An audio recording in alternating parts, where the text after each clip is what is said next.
Hello everyone. आज हम class 12th के लेसन नंबर 6 स्टाफिंग में ट्रेनिंग और डेवलपमेंट के टॉपिक को कवर करने जा रहे हैं। इस टॉपिक को करने के लिए सबसे पहले ये ज़रूरी है कि ट्रेनिंग और डेवलपमेंट का मीनिंग ले लीजिए। ट्रेनिंग बहुत सिंपल मीनिंग है इसका कि हमने जो काम करना है उससे रिक्वायर्ड स्किल अगर हम अपने एम्प्लॉयज़ को देने जा रहे हैं, काम से required skill, that is the part of training.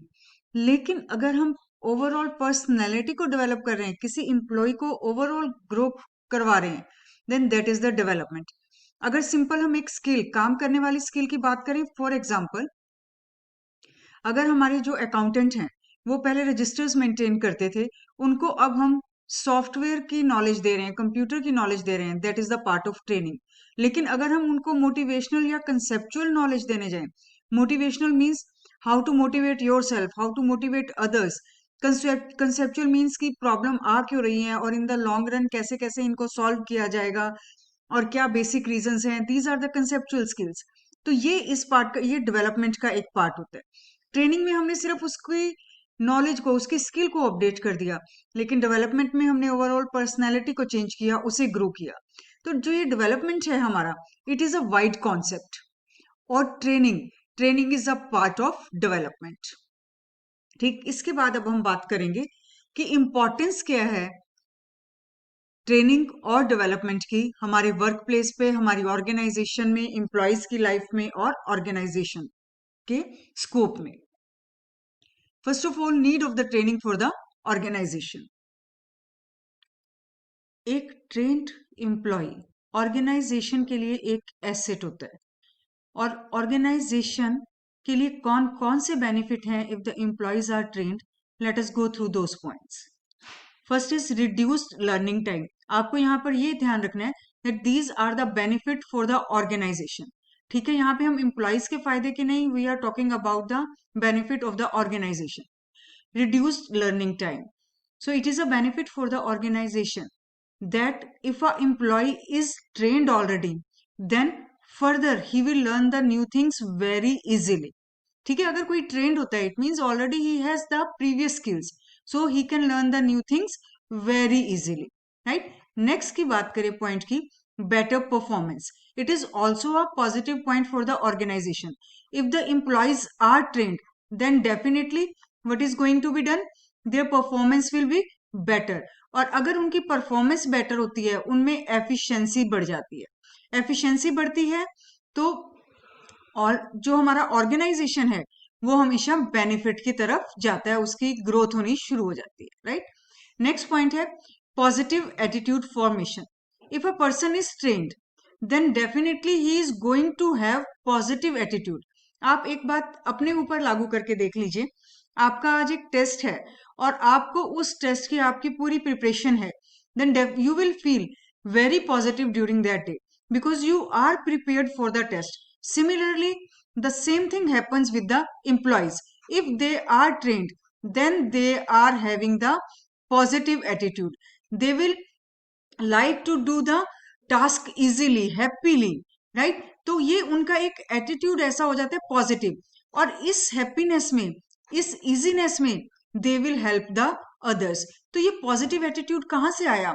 It is coming only by the help of training. Next point है helps in solving the operational problems. Operational problems कौन कौन सी होती हैं? Absenteeism. Absenteeism means employees are regularly absent. जितने required employees हैं उतने नहीं आ रहे हैं, this is a operational problem. Right, conflicts हो जाते हैं उनमें। कन्फ्लिक्ट्स मतलब जब भी वो काम करते हैं तो उनके आपस में झगड़े हो जाते हैं। राइट, और दूसरी कौन सी प्रॉब्लम हो सकती है? फॉर एग्जाम्पल, काम करते करते मशीनरी में डिफेक्ट आ जाता है। So these are the operational problems. These cases are given to the employees when they are under training and they are told how to solve these problems. So they learn how to solve the operational problems. वो उन problem से घबराते नहीं है because they know how to deal with the problems और उनको overcome करते हैं। और जो organization के लिए benefit की बात है, organization don't suffer during due to the operational problems. Next point है managing the man power requirement. ये पॉइंट देखने में ही टफ है लेकिन इसका मीनिंग बहुत इजी है।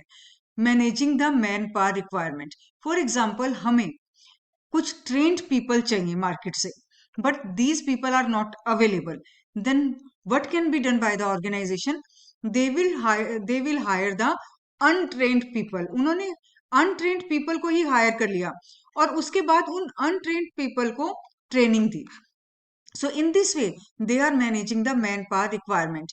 ये उनको बेनिफिट कहाँ से आया ऑर्गेनाइजेशन को? It is coming only by the help of training. उन्होंने अनट्रेंड ले लिए मार्केट से, ऑर्गेनाइजेशन के हिसाब से ट्रेनिंग देकर they manage the requirement of the organisation. Next point is help to adopt the changes. If an employee is trained, then definitely he is going to have a positive attitude. His performance is better.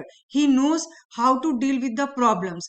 Then doesn't matter what is happening in the outside world. जितना भी outside world में changes आएंगे, then he will adopt those changes very easily because he know how to deal with the changes, where to adopt it. For example, वो किसी machinery पे काम कर रहा है, अब वो ट्रेंड है और उस मशीनरी को अब चेंज करने, टेक्नोलॉजी चेंज हो गई है और उस नई टेक्नोलॉजी पे काम करने के लिए भी उसको ट्रेंड कर दिया गया है, then he will not hesitate to adopt the new technology, right? Because he know that how to work on the new machinery, new how to deal with the new technology. So this training help the workers to adopt the changes. देखो, अगर अब आपको ये सारे, तो मैंने वो points ले लिए जो बुक में दिए हुए हैं, लेकिन अगर आपको ये मालूम है कि ट्रेनिंग परफॉर्मेंस को इंक्रीज कर देती है, एटीट्यूड को पॉजिटिव कर देती है, जिसका ऑर्गेनाइजेशन को फायदा होता है, because if the workers are not having the positive attitude, they are going to quarrel with each other, the conflicts will be more, but positive formation it creates a healthy atmosphere. तो ये सारे फायदे organisation के लिए। इसी तरह से मैं आपको कुछ और पॉइंट्स बता रही हूँ, ये सिंपल पॉइंट्स देखिए, अगर आपको मालूम है कि ट्रेनिंग से हो क्या रहा है, very easily you can explain all these points. एक चीज और साथ में क्लियर कर दूं, अगर आपको ट्रेनिंग का बेनिफिट लिखने के लिए आए तो आपको मैक्सिमम 6 पॉइंट्स लिखने हैं। 99.9% 1.1 मार्क्स का होता है और 6 मार्क्स में अगर क्वेश्चन आ जाए तो सिर्फ 6 पॉइंट्स लिखने हैं, इससे ज्यादा लिखने की जरूरत नहीं है। आपके हेड पॉइंट्स बिल्कुल करेक्ट होने चाहिए। अगर हेड पॉइंट्स एकदम करेक्ट हैं, देन आपने आधी से ज्यादा समझ लो जंग वहीं पे जीत ली, क्योंकि इन्हीं हेड पॉइंट्स के बेस पे कोई भी एग्जामिनर ये मान के चलता है कि उसने एक्सप्लेनेशन में क्या लिखा होगा। और अगर अब आपको मालूम है कि ट्रेनिंग है क्या, very easily you can explain any point, doesn't matter which point is asked in the question. अब देखो, ट्रेनिंग आपको मालूम है कि इससे हम उनको स्किल दे रहे हैं, स्किल से उनका पॉजिटिव एटीट्यूड आ जाता है, पॉजिटिव एटीट्यूड आने से वो ऑपरेशनल प्रॉब्लम्स को भी सॉल्व कर पाते हैं, ऑर्गेनाइजेशन भी हमारी ग्रो करती है। तो यही सारी चीजें हैं जो अभी कुछ और पॉइंट्स है। देखो, better utilisation of resources, now the workers are skilled, they know, उनकी एफिशिएंसी बढ़ रही है, उनकी परफॉर्मेंस बढ़ रही है। So by the help of their performance they will use the resources up to its maximum capacity. Wastage कम होती जाएगी क्योंकि उनको पूरा रिसोर्सेज को पूरा यूज कर रहे हैं, उनकी एफिशिएंसी अच्छी है, उनके पास परफॉर्मेंस है और वेस्टेज कम हो जाएगी और यूटिलाइजेशन बढ़ जाएगा। और जब ये दोनों चीजें हो रही हैं, परफॉर्मेंस अच्छी है, वेस्टेज कम है, रिसोर्सेज फुली यूटिलाइज हो रहे हैं, देन नो डाउट ऑर्गेनाइजेशन की प्रॉफिटेबिलिटी बढ़ती है और इस तरह से कंपनी की कॉम्पिटेटिवनेस भी बढ़ती है। एक आपको स्टेटमेंट बता रही हूँ इसी के साथ, हमारी बुक में ही लिखी हुई आपको मिल जाएगी, that if all other resources of two organisations are same. देखो, रिसोर्सेज कई होते हैं हमारे हैं फाइनेंशियल रिसोर्सेज, हमारे हैं ह्यूमन रिसोर्सेज और हमारे हैं फिजिकल रिसोर्सेज। फिजिकल रिसोर्सेज में हमारी मशीनरी आ जाती है, फाइनेंशियल रिसोर्सेज में हमारा पैसा आ जाता है और ह्यूमन रिसोर्सेज में हमारे एम्प्लॉयज आ जाते हैं। एक बहुत इंपॉर्टेंट स्टेटमेंट है that if all other resources are same, means financial and physical, दो ऑर्गेनाइजेशंस है हमारी, एक ए है और दूसरी बी है। If all other resources are same, उनके पास फाइनेंस भी सेम है और उनके पास फिजिकल रिसोर्सेज भी सेम है, what is the actual thing that is going to make the difference? What is the actual thing that is going to make one organization better than the another? That is the employee. Same resources हैं A के पास, same है B के पास, but if the human beings are different, if the employees are different, one organization is having trained employee and another is having untrained employee. One is having loyal employees and another is having they are not having the loyal employees. In that case, these are the employees only that are going to make the main difference. तो इसलिए ये जो competitiveness है कौन बढ़ा रहा है? This competitiveness depends upon the employees if all other resources are same. Employees turnover कम हो जाती है. एम्प्लॉयज टर्नओवर क्यों कम होगी? आपको मीनिंग पहले मैंने बताया. एम्प्लॉयज टर्नओवर का मतलब होता है that employees are going to leave the organization due to any reason. If the employees are trained, then they are having the positive attitude. Their performance is better. ठीक, they are efficient. They become loyal to the organization. Why they become loyal to the organization? Because they realize that the training is given to them by the organization itself. और उनका positive attitude बन जाता है. तो positive attitude में they become loyal for the organisation और maximum chances होते हैं that they are not going to leave the organisation. इससे इंप्लॉयज की टर्नओवर कम हो जाती है. It makes the attitude positive. तो ये बहुत सारे हमारे पॉइंट्स हैं. आप किन्हीं भी 6 को लर्न कर लीजिए और उनकी एक्सप्लेनेशन अपने आप एक्सप्लेन करने की कोशिश करो. नेक्स्ट बात करते हैं हम benefit to the employees. Employees को क्या बेनिफिट होता है? कुछ पॉइंट्स तो हम पीछे से भी कर सकते हैं कि उनकी परफॉर्मेंस बेटर हो जाती है. जब उनकी परफॉर्मेंस बेटर हो जाती है तो उनकी अर्निंग्स बढ़ जाती है. ठीक है, उनकी अर्निंग्स बढ़ती हैं और उनका पॉजिटिव एटीट्यूड होता है. ठीक, तो ये आप अपने आप भी ऐड कर सकते हो. इसको कोई पॉइंट को गलत नहीं कह सकते. अब बात करते हैं हम बुक के पॉइंट्स के हिसाब से. Better career option. If one is having training, one is a trained employee and another is the untrained employee, who is having the better career option? No doubt it will be the person who is trained. तो career option ज्यादा open हो जाते हैं, ज्यादा bright हो जाते हैं if the training is given to the employees and on the basis of their performance उनकी अर्निंग्स बढ़ जाएगी क्योंकि वो परफॉर्म अच्छा कर पा रहे हैं, वो ट्रेंड है, उनकी एफिशिएंसी है और उससे उनकी अर्निंग्स अपने आप बढ़ जाती है बेटा. Next is boost up the morale of the employees because positive attitude. They know how to work on the machinery. They are perfect in their own task. और जब कोई अपने काम में परफेक्ट होता है, they know how to deal with the task, how to perform the task, how to do it with the more efficiency. तो morale अपने आप ऊपर जाता है. जैसे अभी मैंने आपको एग्जांपल दिया था कि अगर आप अपने टेस्ट के लिए तैयार हैं तो आप एक पॉजिटिव एटीट्यूड के साथ सारा दिन बैठते हैं. उस दिन आपका मोराल, आपका कॉन्फिडेंस लेवल बहुत ऊंचा रहता है.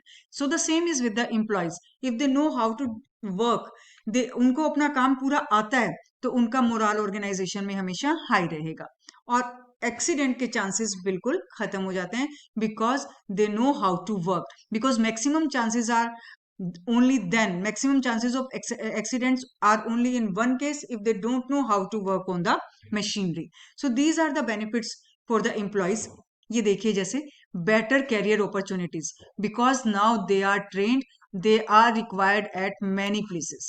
उनका motivation ज्यादा रहेगा, उनका motivational level, they will be always with working with the high morale. ये motivation और employees morale it is one and the same thing. motivation में आप एक चीज और मान लीजिए, मोटिवेशन क्या होती है? They are always motivated to work with more efficiency. They are always motivated to put maximum performance. They know how to motivate others and others find it very easy to motivate that person who is already trained. क्योंकि उसे काम अपना आता है, उसका confidence level इतना अच्छा रहता है कि हम उसको बहुत इजीली मोटिवेट कर पाते हैं. ठीक है, और अगर हम ये कहें कि एम्प्लॉयज का जब मोटिवेशनल लेवल हाई रहता है तो उनकी परफॉर्मेंस बहुत बढ़िया रहती है ऑर्गेनाइजेशन के लिए भी. ठीक है, they face the challenges with happiness. कोई भी नया चैलेंज आएगा because they are already trained, they know that these are the things that I am having, these are the skills that I am having. तो वो नए challenges को बहुत easily, बहुत पॉजिटिव एटीट्यूड से फेस करते हैं. इंडस्ट्रियल सेफ्टी रहती है क्योंकि एक्सीडेंट नहीं हो रहे हैं. Up to date with the newest technology. Training उनको लेटेस्ट टेक्नोलॉजी से अपडेट कर लेती है, उनकी मार्केट वैल्यू बढ़ जाती है. ठीक है, so these all are the points. इसमें से आप मैक्सिमम अपने आप एक्सप्लेन कर सकते हो if you know the meaning of training. तो इस तरह से एक बहुत सिंपल सी एक और इंटरेस्टिंग एक चीज मिली, वो आपके लिए है. इससे आपको पता चलेगा that why the training is beneficial for the employees. What if we train them and they leave. One is asking कि हम उन्हें ट्रेन कर दें और वो उसके बाद लीव करें. And the second official is of the opinion what if we don't and they stay. तो उस चीज का भी क्या फायदा कि अगर हम उन्हें ट्रेन नहीं कर रहे हैं और वो हमारी ऑर्गेनाइजेशन में स्टे किए हुए हैं। So this is the importance of training, that if the employees are there in the organization, they have to be trained, only then they will be the beneficial for the organization। Exam में 99.9% कोई भी question आए और वो ये पूछें कि either training is required और नॉट, 99.9% आंसर हमेशा यस में होता है उसका। ठीक है, तो इस वीडियो के लिए बस इतना ही। नेक्स्ट वीडियो में मिलेंगे हम एक नए टॉपिक के साथ। Thanks to all of you.